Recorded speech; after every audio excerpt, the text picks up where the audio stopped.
This is the new Wisteria bloom. It's hard to see flat, but it really is pretty. It's a lot more time consuming than some of the other flowers, but really worth it. I'm going to show you how to make it. What you're going to get on as your template is a set of petals like this that go gradually from smallest to largest. What you're going to need to make this is a needle. I use one that's fairly thick so I can make the hole in the middle, because each petal is threaded through, and then there's a dot of glue to keep them separated so they don't all nest back on each other. So you're going to need a needle. I use a cork board to make the holes in the middle, and this is a heavy duty thread. It is 30 millimeters, so it's not like regular thread. It's a little thicker, and I find it works perfectly. So what you're going to do when you get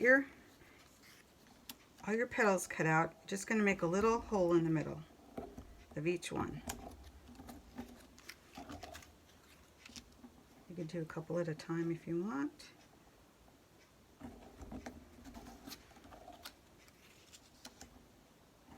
So you're going to make a hole in each petal, just like that, until you get to the largest one.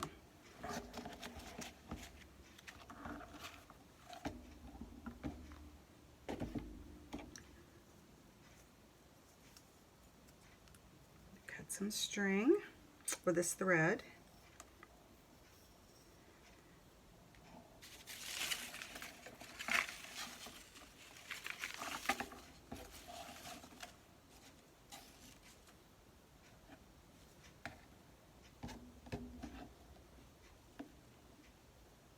I want it to be at least as long as I want the flower, but a little bit longer too, because I do want to be able to hang it.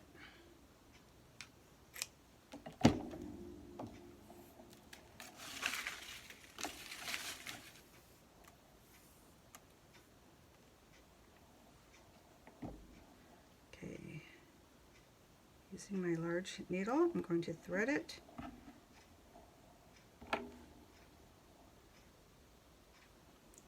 Tie a knot at the bottom. You can get this thread at any craft store. And then I'm going to take each of these petals and I'm going to give them a little bend. Now what I like to do, I like to keep them in order of smallest to largest all the way across. That makes it a lot easier when you just have to pick the next size up. You don't have to look for it. Some of them might be very similar in size.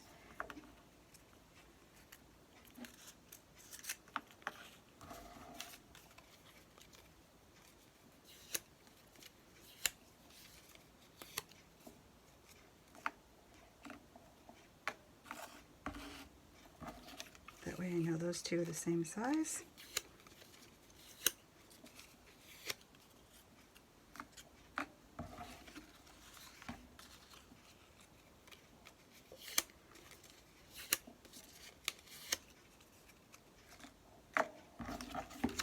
And the last two.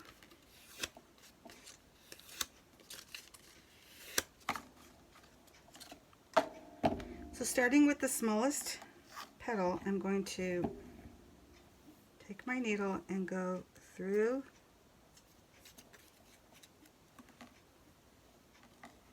whoops, my needle's too. Here, let me do this.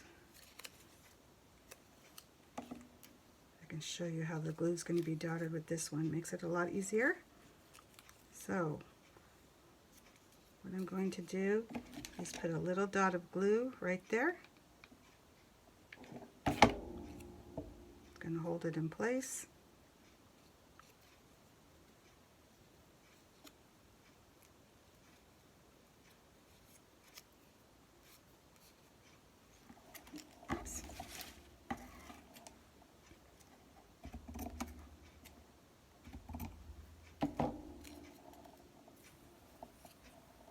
Then I'm going to move to the next size.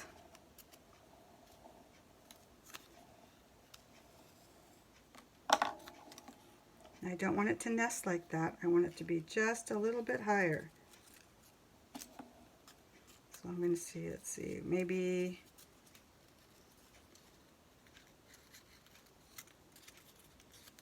just right here. I'm going to put a little dot of glue.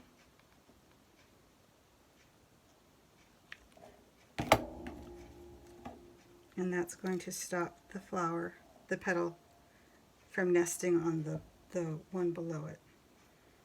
I'm going to do the same thing until I have all the petals on here.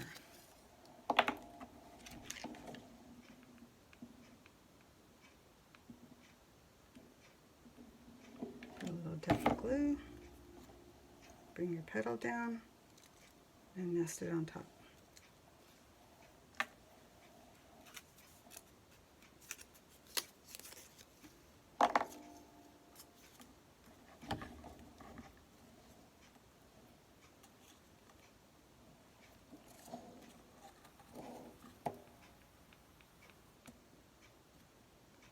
It just needs a little dab. You don't have to do it really fast or slow. You can take your time, because you don't want the glue doesn't have to stick to this petal.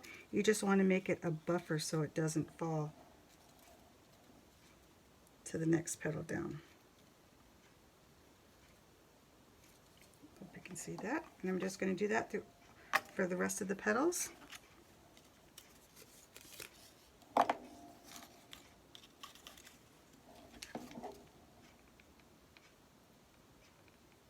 When you do rest your petal down here, it's a little bit much.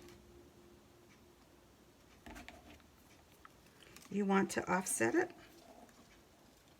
so your petals are not nesting one on top of the other, not like that. You want to give it just a little skew. And that's what you do. You do that to all the petals all the way across until you get to the largest one. This is a little more time consuming, but it really does make a pretty statement. You can hang them from some branches, or if you have a maybe a large display that you want flowers at the top and something draping down. So you just finish that up all the way till you get to the end of the largest petal, and then you have this. This one I used a variegated colors, so they get a little darker. This one you can see it's light, dark, light. This one's dark, light. It's up to you, depending on what you want it to look like. I'm sorry it doesn't look as nice and as pretty and full in this view, but they really do make a pretty accent to any wall or display you might be making.